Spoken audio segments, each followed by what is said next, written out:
Hello guys, full time in Villarreal.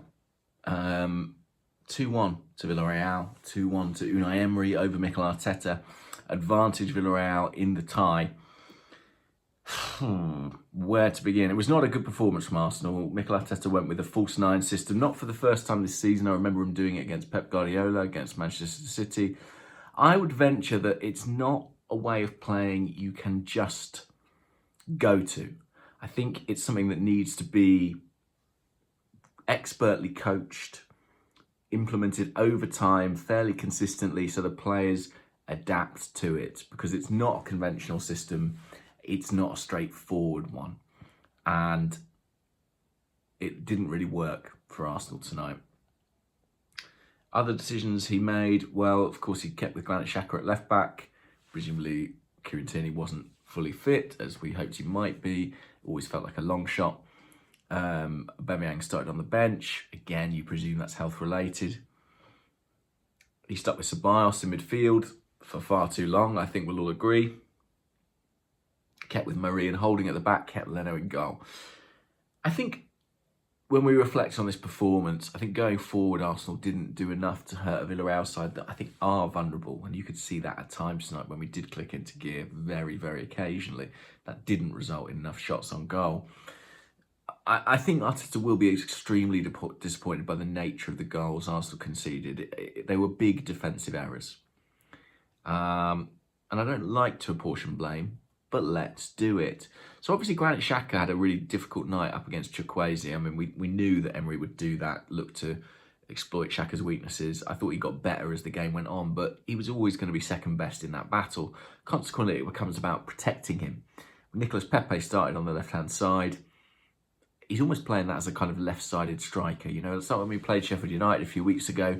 If you looked at the heat map at the end of the game, Gabriel Martinelli, although he played on the left, was the furthest player forward. I think the plan was to do something like that again tonight. That means there's a big onus on Dani Ceballos, playing that kind of dual hybrid role, central midfielder, almost a left wing back at times, to provide Xhaka with protection. He didn't do that at all on the first goal. Juan Foyth ran away from him, not exactly renowned for his pace or his dribbling ability, Juan Foyth, but absolutely ran away from Ceballos. Was allowed to travel too far. Xhaka probably should have come out to him, but he doesn't know the position particularly well. We end up conceding. The second goal, just poor defending from a set piece. Thomas Partey should probably follow his man to the back post. Doesn't. Sloppy from Arsenal. And not really like us on the set piece front. You know, we've been a bit better on that front this season, so that was particularly disappointing. Second half starts. I thought there'd be changes. There weren't. Dani Ceballos gets himself sent off. I mean, he shouldn't have been on the pitch. He was having a terrible game. I think they should have looked to change it. Of course, Mikel Arteta paid for dawdling when it came to the substitutions, and that's a recurrent theme for him this season. You know, he is a bit slow to act from the bench.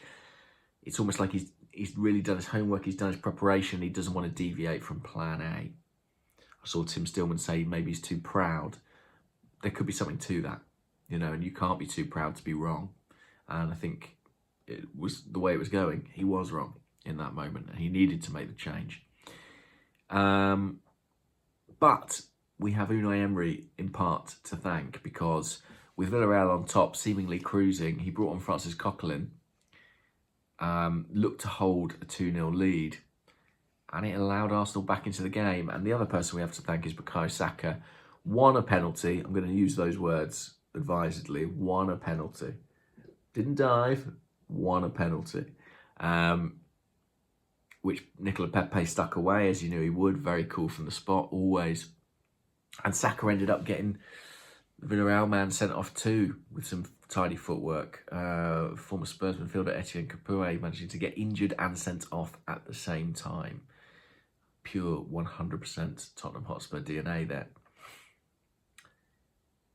Ultimately, 2-1 is a result we all would have taken at 2-0, fearing absolute humiliation and elimination before the second leg had even happened. We are at least in the tie, but we would need to play a lot better to go through. I'm glad there's some cavalry coming back. I'm glad we'll have strikers in the second leg. I hope, beyond hope, that we have Kieran Tierney, who I think we desperately need. And we'll need to be a lot better than we were tonight. Mikel Arteta's blushes were spared by Bukayo Saka, and it's not the first time that's been the case this season. What else to say? Manchester United, 6-2, I think they won at Old Trafford. Looking pretty good for the final. And I almost hesitate to say this, but I want to be in that final. And there's a huge prize at the end of it. But there is a part of me that remembers the pain and the humiliation of Baku and has a sense of trepidation about the prospect of facing Manchester United in the European final. Maybe that's just because of how poorly we played tonight, but, you know, we've played pretty poorly generally of late. I'll leave it there. Speak to you all the weekend. It ought to have been better, but it could have been worse. And ultimately, we come away with a result that gives us a shot. I don't know what else to say.